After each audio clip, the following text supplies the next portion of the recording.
Okay, hello there. Good afternoon, everyone. Thank you so much for joining us here today. If you haven't encountered one of these recordings before, my name is Gordon Ross. I'm Managing Director of the Enterprise Group at Dynasty Financial Partners. I'm delighted, as always, to be joined by Ken Heyman, who is the head of the Advisor Institute at AllianceBernstein. Ken, good to see you. Gordon, it's great to see you. Glad we can keep doing these conversations. They're a lot of fun.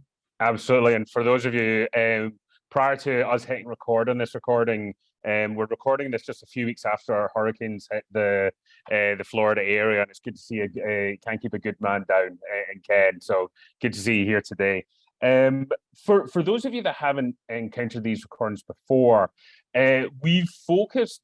This is all part of our Advisor to CEO program, and we focus it very much on we've called them the mind shifts that an advisor has to go through when they're transitioning from being just the head of an advisor team to being the CEO of an organization, how they have to change how they think, how they approach certain topics and certain challenges within the organization. And we've broken this out into kind of 8 or 9 kind of topic areas where we cover a number of things like time and scale and scope and things like that. And today I think might be the one that perhaps is something that people don't think about too much, but they perhaps have to. And that's the concept of constraints. And we're going to really dive into this. There's a couple of things to kind of talk about here. But I think, Ken, as a kind of opening question, this was one. When you think about constraints, like what does that mean to you, and how is that different for an advisor to a CEO? How is the topic of constraints handled differently? Well, Gordon, I think of all the mind shifts we're talking about in this series, the issue of constraints is one of the most significant. And I think helpfully, it's fairly obvious or self-evident once you start thinking about the 2 different roles, the role of the financial advisor, the role of the CEO. To dig into this organizationally, we certainly will look at how that expresses itself pragmatically, but in general terms, think of the role difference between an almost adult teenager in a family and a parent of an almost adult teenager in a family. And just for the sake that most people are familiar with those, having been in both of those places, right? If we're talking to somebody about this role of CEO versus advisor, this is not a bad metaphor. The almost adult teenager is living inside a family structure. That person participates in the family structure. That person has contributions to make to the family structure. They're almost adult, so we're talking late teenager, but they're still constrained by the boundaries and rules of whatever that family has decided in terms of everybody's role. That person lives inside of constraints, whereas the parents create the constraints. And so this role, the almost adult teenager, very competent human being, almost ready to launch. When they launch, they throw off the constraints of the family to a great extent. The parents in this regard are responsible for creating the constraints, for authoring them. And if they don't create appropriate constraints, it can be a real problem for this human because they will kind of bounce all over the place. And you see this in some families where the adults haven't created the appropriate constraints and the kids are kind of wild. They don't know how to boundary themselves. Now, that translates very directly into the difference between being a financial advisor who has, as we've looked at, they've got a narrower scope of reference. They've got a different kind of sense of time. They have a different sense of self versus others. So the advisor is living inside the constraints of the organization. They are reacting to those constraints. So the advisor, in some ways, there's a protection of the advisor. And I think in great organizations, things like compliance and management really are understood by everyone as being protective of the members of the organization, in the same way that the parental constraining of the family is protective of the kids. It's keeping the kids, between some guide rails. And as they get older, of course, the guide rails have to get larger and more flexible. For advisors, those guardrails are pretty set. They've got a lot of discretion, but within those guardrails. So in a sense, the advisor has this comfort of knowing that there's external boundaries that'll hold them in. There are rules and regulations, et cetera, that they have to follow. And so there's a kind of simplicity to the way they make their decisions. Their task is to understand the rules of the road and fulfill the rules of the road. The challenge for the parent, and then let's now make it about the CEO, the challenge for the CEO is they have to create many of the policies, procedures, guiding principles, the allocation of resources. They have to create the structure. And this is a very different task than living inside a structure. This is if you think, again, using the parent metaphor, think of the two parents sitting around going, okay, how much constraint should we put on Johnny, who's 17 or 18? How much should we release? What's the right amount? What will be good for them? For the CEO, it's very similar. What are the policies we need to operate by here? What are the expectations we should establish? What will make the organization run? And so the amount of effort in terms of authoring structure, deciding on human resources that are going to come in, deciding on where we're not going to have resources, this becomes is a much larger magnitude of tasking. And is very much, instead of being a reactive mode where the advisor needs to learn and then follow, the CEO is in a proactive mode. They need to author, and authoring and following, two different things, or authoring and editing. The author has to create, has to decide, has to allocate, has to balance different forces, an enormous burden of responsibility. Again, and we've talked before, Gordon, about how in most industries, the CEO role kind of is evolved over 10 or 15 or 20 years, so that magnitude of responsibility is something they kind of grow into. In many cases, the successful advisor kind of finds themselves suddenly in this shifted role where they're no longer inside a box, they now have to create a box. It's a big mind shift for folks. And the organization typically lets you know pretty quickly, things start to rattle around if you're not doing it well. So it's almost a kind of a creative role. Yes. Because you're having to create, so we experience this an awful lot of Dynasty, whereby obviously we're dealing with firms who are often breaking out of wirehouses and they launch their own firm. And at the wirehouse, it's easy because the wirehouses basically take the opinion of, we're going to manage to the lowest common denominator, and we're basically going to treat every single advisor like a crook until they prove otherwise. Fast forward that to an RIA, you don't need to treat everyone, you don't need to do that. So we often, at Dynasty, and I'm using compliance as an example here, but we often deal with CEOs where they ask us like, okay, how should I do this? And sure, in the early weeks and months of launch, you tell them, look, here's the way you do it, follow our instructions and everything will be okay. But there's always a mental shift of like, okay, at some point I'm going to say like, well, how do you want to do it? And you can do, and that can cover anything. That can cover compliance, marketing, whatever. And that's definitely kind of a mental exercise that many people are often kind of scared by. Yes, it is scary because there's consequences.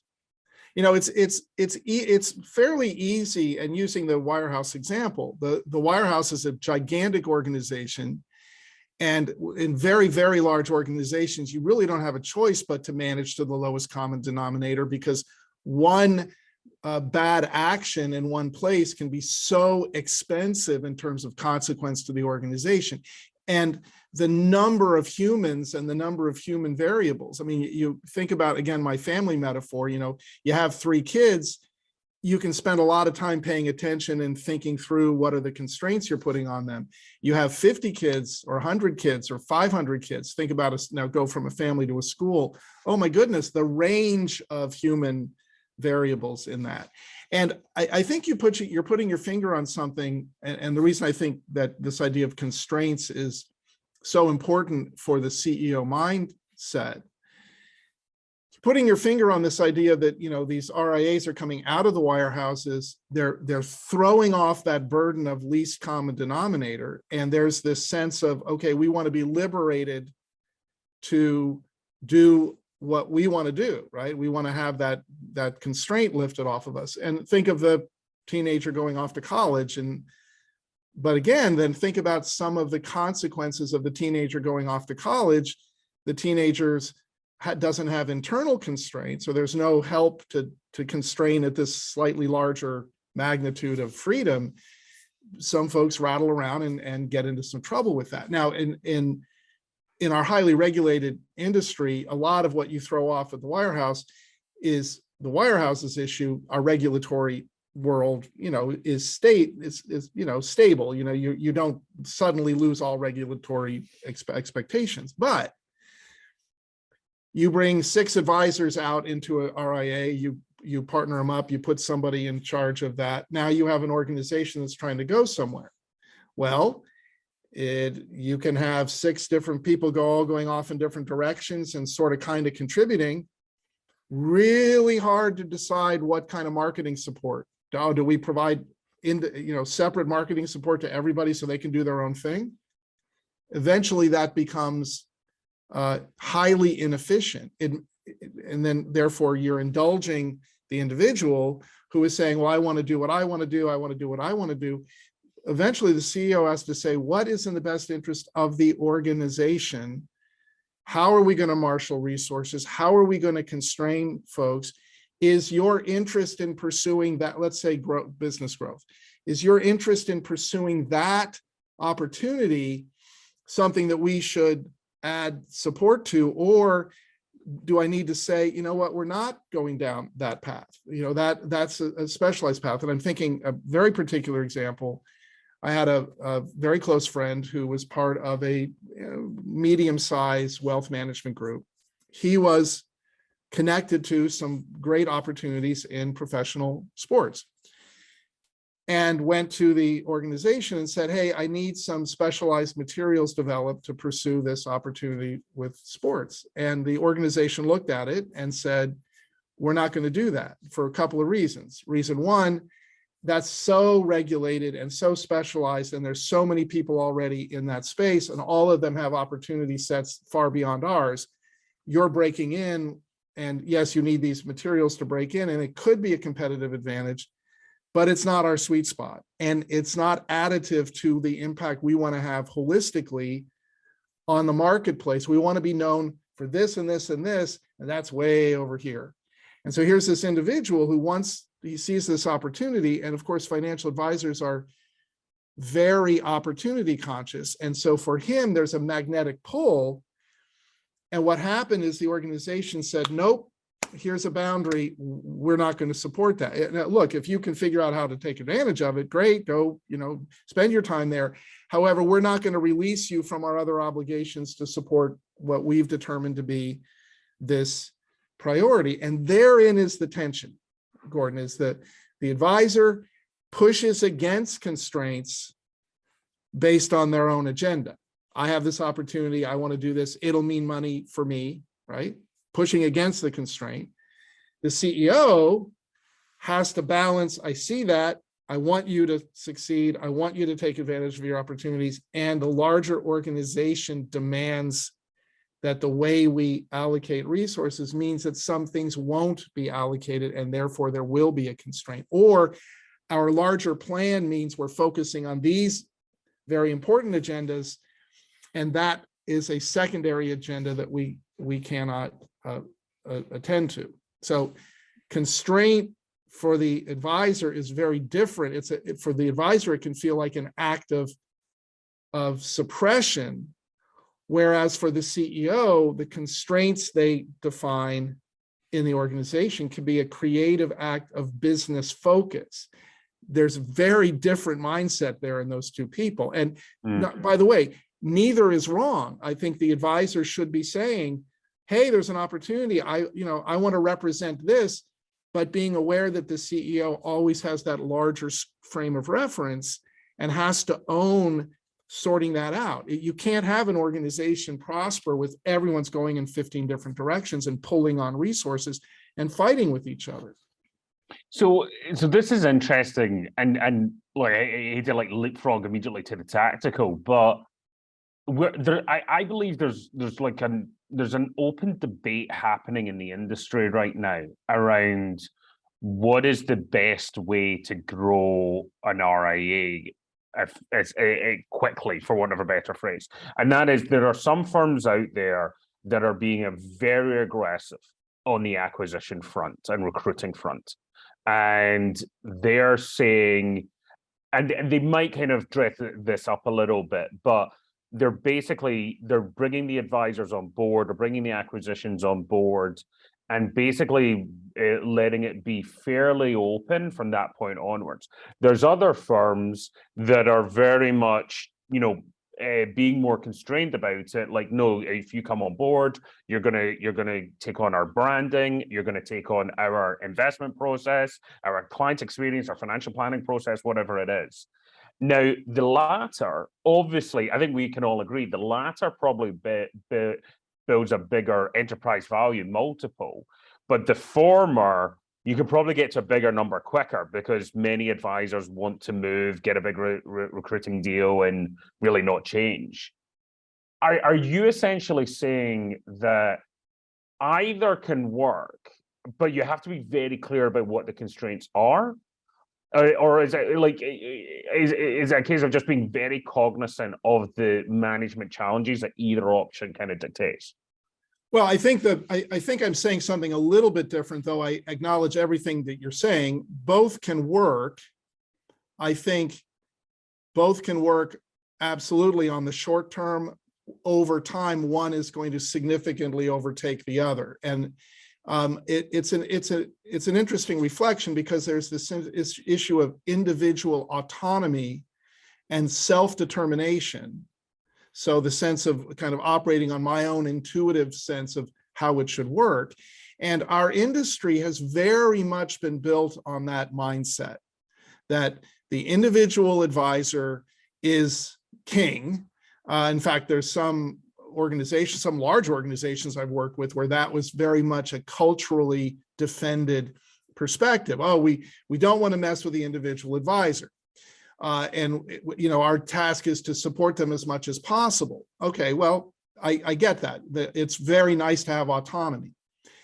Importantly, Gordon, it's the only profession I know where that kind of autonomy exists. I mean, a surgeon does not have self-determination about surgeries. The surgeries are constrained by best practices that are research-based, and the physician is constrained to diagnose according to research-based diagnostic criteria and to then assign treatment according to research-based treatment criteria. So you have best practices. You do not, I guarantee you, you do not want a physician saying, well, you know what, I kind of go off in my own direction. I have some intuitions about how things should operate. In fact, I think that's fundamentally malpractice for physicians.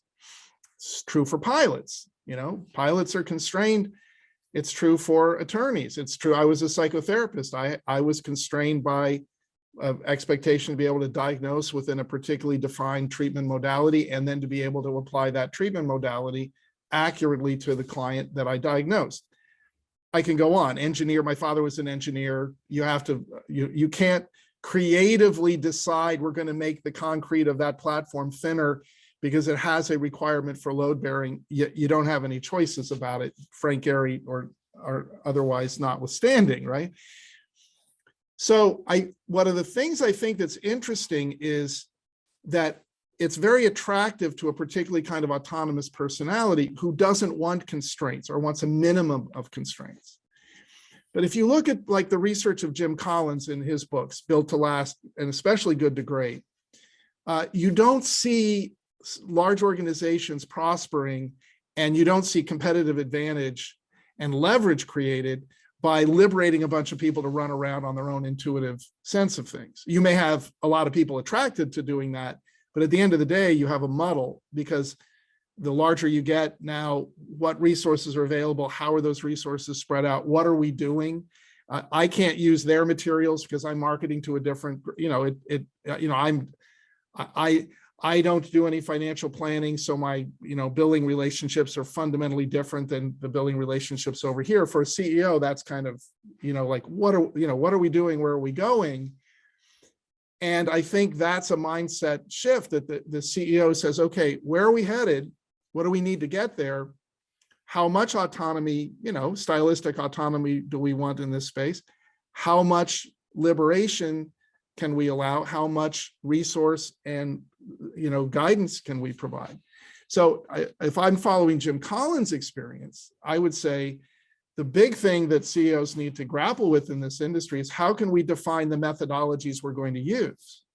And I would add it from my own perspective, how much autonomy is appropriate to allow advisors to determine for themselves, in the sense that, is there some minimum standard of care, some minimum standard of investment acumen, some minimum standard of planning resource or planning process, and some minimum standard of care of wealth management issues that we owe clients because of the role we've taken in their life. Now, this has not been resolved by the industry.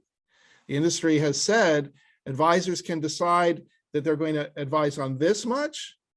We're going to use all, extreme here. We're going to use all ETFs in a very simplified portfolio, and we don't talk about anything else. We don't even put a plan together. It's just how we can get you as much return for as low a price as possible. That's our model. Okay. I think the advisor has to ask the question, is that an adequate level of obligation and constraint on the advisor's autonomy? And the CEO has to ask the question, and the burden is very much more on the CEO, I think, and the leadership of the organization. What is it we're about? What obligations do we have in that regard? And from where do those obligations come? What's informing that?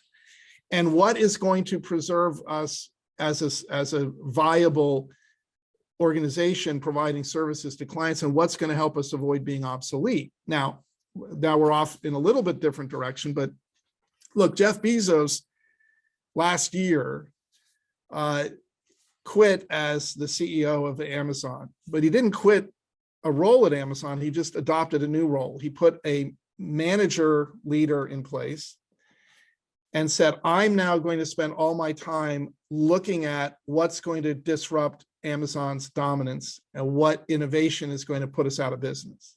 Because he said, inevitably, something's going to come along that's going to put us out of business. And I can't run this behemoth and think about that at the same time. They're two different tasks. So the question is, for the CEO, bearing the burden of, it's not just this quarter's experience of being an advisor and my revenue stream as an advisor, bearing in mind that the CEOs, we've talked about this, scope is 5, 10, 15, the institution's life. Okay, what does that mean that we have to create in the organization? And what constraints does that mean we put on the advisors? What burden of responsibility do we put on advisors so that the organization stays relevant? And that, that's not an easy question to ask, but the CEO at least has to know that's the question they're presented with.